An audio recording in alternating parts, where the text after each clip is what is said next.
They laughed at her for selling all the cattle. But when the drought came, when Margaret Miller shook hands with Silas Whittaker that late afternoon and signed the last document, she knew very well what she was doing. What she didn't know was the size of the price she would pay for it. Not in dollars, but in pride, in loneliness, in nights awake, listening to the wind carry the sound of people gossiping about her in the corners of Springfield. It had been 4 months since Arthur Miller had left. 4 months since Margaret Miller had woken up one morning and found herself in black without quite understanding how life could keep on turning, while hers seemed to have stopped halfway. Arthur had been the center of everything for 23 years. He knew the name of every head of cattle. He knew the ways of every ranch hand.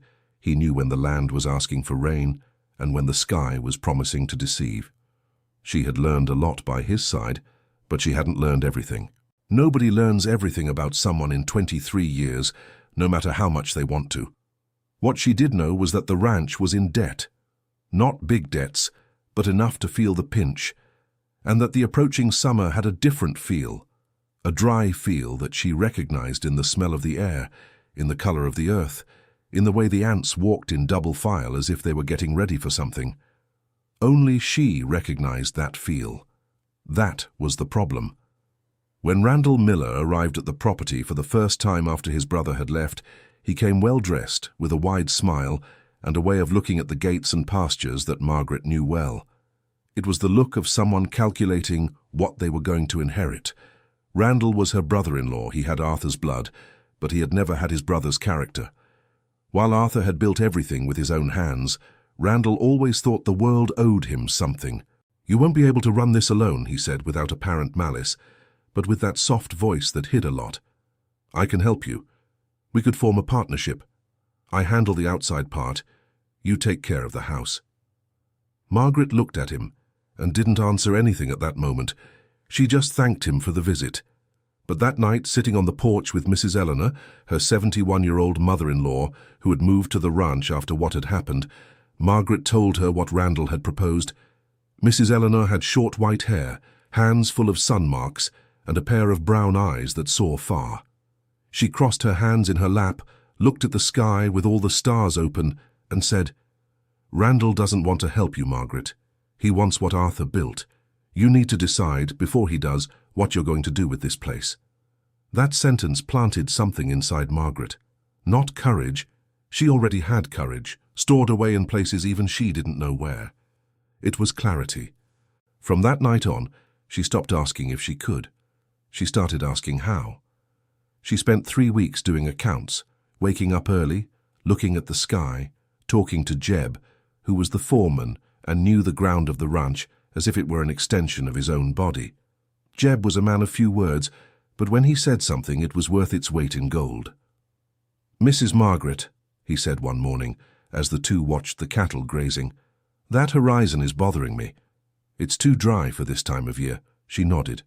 She had already come to the same conclusion, and that's when the plan was born that everyone thought was crazy. Margaret sought out Silas Whittaker. He was a cattle buyer from the region, a man of about 52, worn-out hat, wide hands, direct gaze. He had a reputation for honesty. He paid what he promised on the agreed date without small talk. She had dealt with him once or twice when Arthur was alive, but never alone. They scheduled a meeting at the ranch at the end of an afternoon. The sun was setting red over the corrals when he arrived with the clipboard under his arm. "I want to sell the entire lot," she said. Silas Whittaker stopped. He looked at her. The entire lot. All the cattle. Everything. He was quiet for a moment, then nodded, opened his clipboard, and started working the numbers. It was that way of his that Margaret Miller respected. He didn't ask why. He didn't say it was crazy. He just handled the business. Dear listener, if you're enjoying the story, feel free to leave a like and especially subscribe to the channel. It helps us a lot who are just starting out. Now, continuing. When they closed the deal and shook hands there in the middle of the corral, with the sky blazing behind them and the lowing of the cattle filling the silence, Margaret felt her chest tighten for a second. Not from regret. It was something else, the feeling of someone crossing a bridge and knowing it vanishes as soon as your feet leave it. News travels fast in the heartland. Within 2 days, the story had already reached Springfield. Margaret had sold all the cattle. The widow of Arthur Miller, poor thing, had finally lost her mind. She must be scared and was undoing everything. Someone said she was moving away from the area. Another said she was up to her neck in debt. An older woman who attended the same Sunday service as Mrs. Eleanor murmured in a low voice but loud enough to be heard, "That ranch wouldn't last a year in the hands of a woman alone." Randall Miller was the fastest. He showed up the next afternoon, this time without his wide smile. He had the look of someone who had rehearsed what he was going to say. "I heard what you did, Margaret. I know it must have been hard to make that decision alone, but now that there's no cattle left, what are you going to do with the land? You know I can make a fair offer, right? That way you don't have to worry." "I'm not selling the land," she interrupted. He made a face like he was being patient with a child. "Margaret." "Randall." She stopped, took a deep breath. "Have you come to visit your brother's grave since he passed? Have you sat down with your mother for an afternoon? Had coffee? Asked how she's doing?" He was quiet. "When you've done that," she said, with a calm voice that cost her dearly to maintain, "you can come back here and we'll talk about anything else." He left without answering. And Margaret stayed on the porch until the sun went down, wondering if she had done the right thing, wondering if the plan would work, thinking about Arthur and what he would have said. Look, I had to pause for a second before continuing this part. There's a kind of loneliness that only someone who has been in the middle of a big project without the person who should be by their side understands. And Margaret was right in the middle of it. With the money from the cattle, she did what no one expected. She called a man who knew about ponds and cisterns, a technician who came from a neighboring town with maps and a serious way of talking about water. They spent 2 days walking the property, measuring the land, marking spots, talking about depth and drainage. Jeb followed everything with his arms crossed and his eyes watching closely. "She's spending the cattle money on a cistern," he heard one of the ranch hands mutter. "Let her be," another replied. "I've seen this before. When the widow is alone, sometimes her mind goes." Jeb said nothing, but after the technician left, he stayed alone with Margaret near the great oak that marked the center of the ranch and asked, "Mrs. Margaret, do you really believe it's going to dry up?" She looked at the horizon. At that moment, the air smelled of hot earth and dry leaves. "Jeb," she said, "my father spent 20 years in this region before buying the land that Arthur inherited, and he taught me that when trees lose their leaves before their time, the sky is warning us. This year the maples lost their leaves a month early. The natural wells are lower than normal. I don't need any more sign than that." He was quiet for a long moment. Then he nodded. "Then we do what needs to be done." The work began the following week. 2 larger ponds, 3 strategically placed cisterns, a water collection system the technician had carefully designed. Jeb coordinated the hired workers with the same seriousness he brought to everything. Mrs. Eleanor, who never missed a thing, stayed on the porch watching, and sometimes came down to bring water and homemade biscuits to the men working. "That woman is going to turn this ranch upside down," she said to herself, with a small smile no one saw. The gossip continued.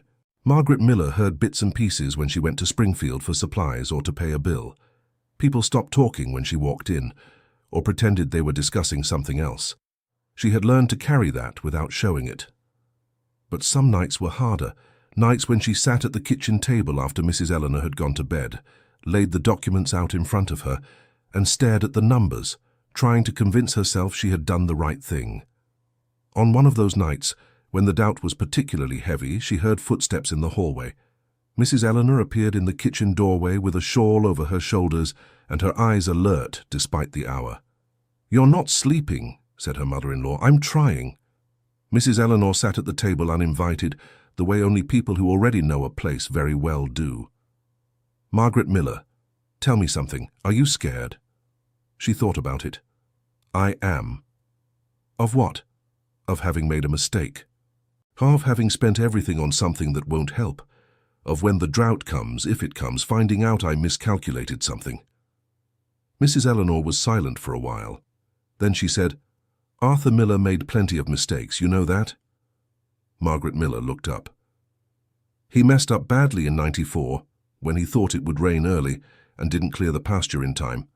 Messed up in 2006 when he trusted a neighbor who didn't deserve it. Messed up in 2012 when—" She paused, shook her head. So many mistakes, Margaret Miller. But he kept going anyway.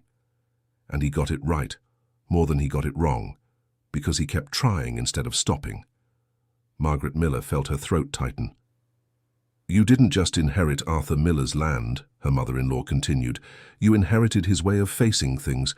I'm old enough to see that." She reached across the table and took Margaret Miller's hand, squeezing it. "Go to sleep, my dear. There's work tomorrow." Summer came slowly and settled in. At first it seemed like a normal summer. Hot, a few days without rain, nothing to scare anyone. But in February, when the first pre-harvest rains didn't come, something changed in the air. The rivers began to shrink. The pastures turned yellow before their time. The springs that had never failed started giving less water. By March, the drought was declared. The first person to show up at Margaret Miller's ranch was Brenda, a neighbor with whom she had a long-standing friendship, carefully preserved on both sides. Brenda arrived one afternoon looking uncomfortable, her eyes not knowing where to land. "Margaret Miller, I need to tell you something." "Go ahead." "My cattle they're in bad shape. The pastures dried up sooner than I expected. I can't feed even half the herd." She paused. "I know you don't have cattle anymore, but I needed to talk to someone who understands this." Margaret Miller was quiet for a moment. "Brenda called me irresponsible in front of Mrs. Beatrice after I sold the herd," she said, but without anger, with a kind of weariness. Brenda lowered her head. "I know. Forgive me." Margaret Miller took a deep breath. Then she said, "Do you have enough firewood? Water for your family?" "Water is getting scarce. My cistern is full. You can send someone to get water as long as you need." Brenda's eyes glistened, not from happiness, from shame and relief mixed together, which is one of the hardest things to hold back. "I don't know about you, but this moment hit me in a way I didn't expect, because sometimes generosity costs more when it comes from someone who's been hurt, and it costs even more to receive it." In the weeks that followed, other neighbors showed up. Each one came in a different way, some straight out, some beating around the bush, some sending their husband or son ahead as if it would be easier. What they all had in common was the same story. The cattle were losing weight because the pasture had dried up. Feed was expensive and scarce. Water was critical. Margaret Miller helped as much as she could. She shared water from the cisterns with clear conditions, agreed in writing. She had learned from Arthur Miller that a favor without clarity turns into confusion. She let 3 families use one of the pastures she had fenced off to preserve, because the grass planted at the start of summer was still holding up. She charged for what she needed to charge, let go of what she could let go. Her ranch was the only one in the region running close to normal, and then came Randall Miller. He showed up one June morning with the sun still low and the dust from the road still rising behind his pickup truck. He got out slowly, took off his hat like a man at a wake, and stood by the gate waiting for someone to come to him. It was Jeb who saw him first and went to get Margaret. She came out of the house with her coffee cup still in her hand and stood on the porch looking at her brother-in-law down there. He looked different. The arrogant attitude was gone, replaced by something she had never seen in him, a kind of heaviness. "Can I come up?" he shouted from a distance. She nodded. Randall climbed the porch steps with steps that didn't have their usual rhythm. He stood there, hat spinning in his hands. "I lost half the herd," he said. "Not like they didn't die. I had to sell in a hurry for next to nothing because I couldn't afford to keep them. The pasture dried up, the water dried up." He paused. "I'm in debt." Margaret didn't say anything. I needed help, and the only person around here that I know who can—" He stopped, looked to the side, looked back at her. "I know what I said. I know what I tried to do. And I know you don't owe me anything." "Have you been to visit your brother's grave?" she asked. Randall closed his eyes for a second. "I did. Yesterday I went." Silence. From inside the house came the sound of footsteps, and Mrs. Eleanor appeared in the doorway with an expression Margaret wasn't sure how to read. It was pain. It was relief. It was the kind of complicated feeling only a mother has when she sees her most difficult son finally stop running in the wrong direction. "Randall," said the mother. He turned to her, and something in the way he looked at his mother, with that little boy look he had hidden for so long, made Margaret understand that here was the beginning of a reckoning that came from long before the drought. It came from years, from a family that had learned to hold on to more than it should.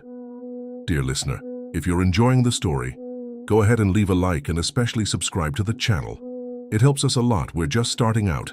Now, continuing. Mrs. Eleanor came down the steps and stood face to face with her son. They looked alike, both with the same stubborn chin, the same broad shoulders, the same forehead that furrowed the same way when they were thinking hard. "You could have come before," she said, "without needing anything, just to see me." "I know, Mom. But you're here now." She opened her arms.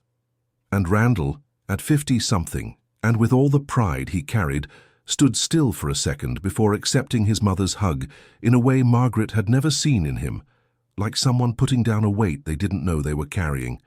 Margaret watched them and then went inside to get another cup of coffee. She wasn't going to solve Randall's problem overnight. There was still a lot between the two of them to work out. Difficult conversations about what he tried to do in the first few months, about the inheritance, about the way he treated his brother's memory while he had his eye on the land. But she also understood that there was a time when the conversation could start and a time when it couldn't. And that morning, with the sun coming through the kitchen window and Mrs. Eleanor hugging her son on the porch, it seemed like a possible beginning. When she came back with the coffee, the three of them sat down, and for the first time since Arthur left, the porch of that house had more than 2 people around a coffee table. Silas reappeared in the story in July, when the drought was at its peak. He had spent the previous months trading cattle around the region, trying to help ranchers who needed to sell before losing everything. He knew the condition of each property well because he passed by them. And when he arrived at Margaret Miller's ranch to close a different deal, this time to buy heifers that he wanted to put in her pasture for a while, he stopped at the gate, looking at that place as if he couldn't believe what he saw. The pasture was green, not completely, but green enough to be noticed. The cisterns were full. The cattle she had begun to buy back and slowly, carefully, choosing well, were healthy. "How did you do that?" he asked when he found Margaret at the corrals. "I planned ahead," she replied simply. He was silent for a moment, clipboard under his arm, looking at her with a respect that didn't need any words to be understood. "When you asked me to buy everything at once," he said, "I thought you were scared, that you were going to sell the ranch soon after and leave. I heard you. Forgive me." She smiled sideways. "Everyone thought that." "And you didn't feel like explaining to anyone?" "I did. But I learned that sometimes you can only prove it by doing."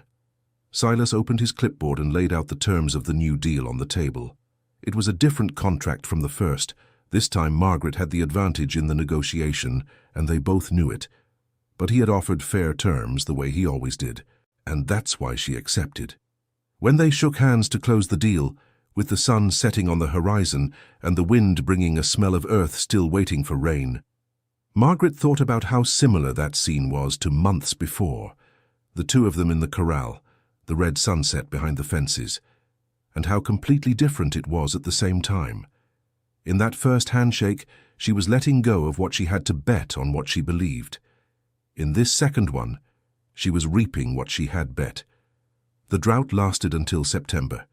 When the first rains returned, the region had changed in a way that took time to understand.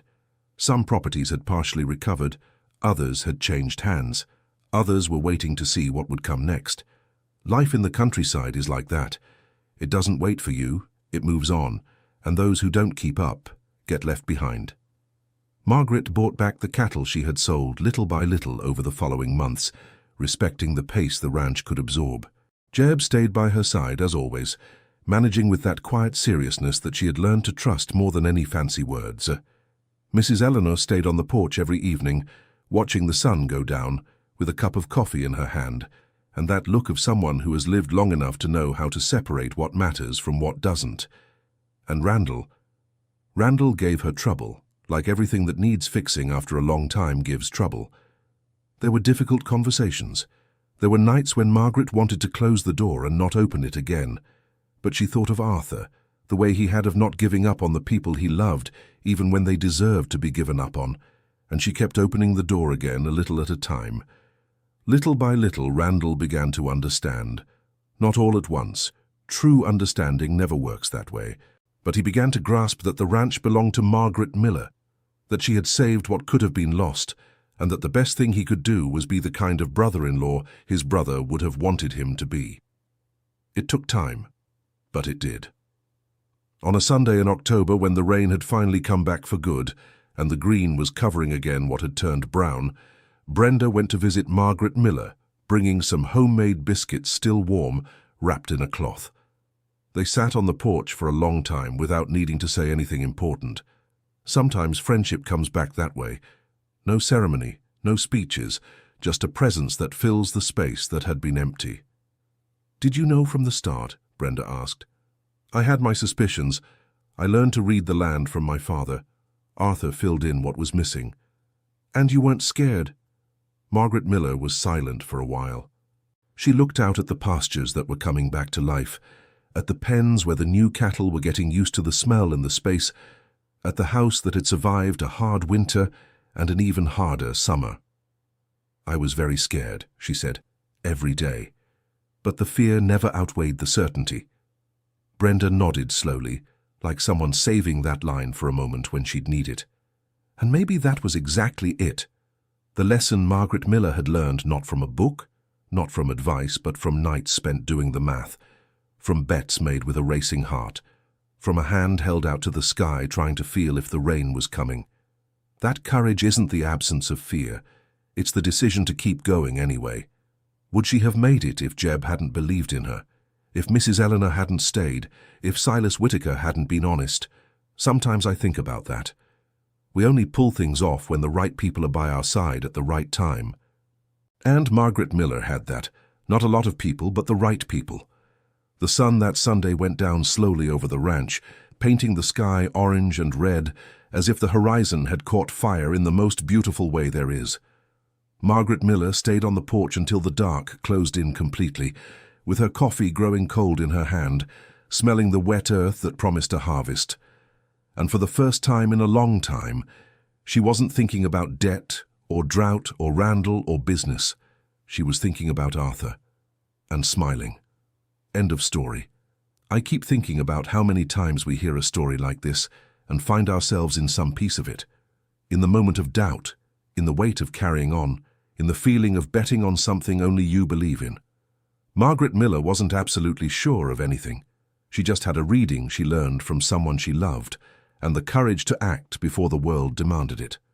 Now tell me, would you have done the same, or would you have given in to the doubts? Leave in the comments, wherever you're watching, what you thought of this story. Every comment you make makes a huge difference to us. Thank you so much for your company, truly. Don't forget to like and, most importantly, subscribe to the channel. There are many other stories like this one waiting for you.